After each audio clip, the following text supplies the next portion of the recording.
गव्हाण येथील आयुष्यमान मंदिरात पोलिओ लसीकरण आरोग्य अधिकारी माननीय काकणे यांच्या नेतृत्वाखाली घेण्यात आला हा लसीकरणाचा कार्यक्रम। नमस्कार, मी मारुती कुंडिले नळगीरकर। पाहूयाची ठळक बातमी। राज्यातील 0 ते 5 वर्ष वयोगटातील प्रत्येक बालकाला पोलिओ प्रतिबंधक लसीचे 2 थेंब पाजून पोलिओमुक्त महाराष्ट्राचा दर्जा कायम राखण्यासाठी रविवार दिनांक 28 जून 2026 रोजी राष्ट्रीय पल्स पोलिओ लसीकरण मोहीम संपूर्ण महाराष्ट्रात आयोजित करण्यात आली। पल्स लसीकरण मोहीम ही भारत सरकारने 5 वर्षाखालील मुलांना पोलिओ विषाणूपासून वाचवण्यासाठी सुरू केलेली एक अत्यंत महत्त्वाची मोहीम आहे।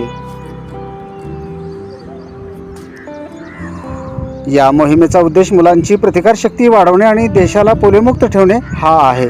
जर एखाद्या बालकांचे डोस चुकले तर आरोग्य पथकाद्वारे पुढील काही दिवस घरोघरी जाऊन मोहीम राबवली जाते। लातूर जिल्ह्यातील जळकोट तालुक्यातल्या गव्हाणगावच्या आयुष्यमान आरोग्य मंदिरात गावातील व परिसरातील बालकांना पल्स पोलिओ लस देण्यात आली।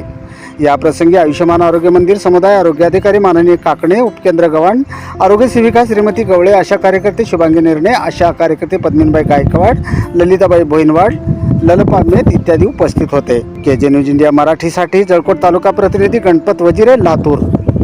व्हिडिओ पॅलेसला सबस्क्राइब करा आणि बेल आयकॉनवर क्लिक करायला विसरू नका।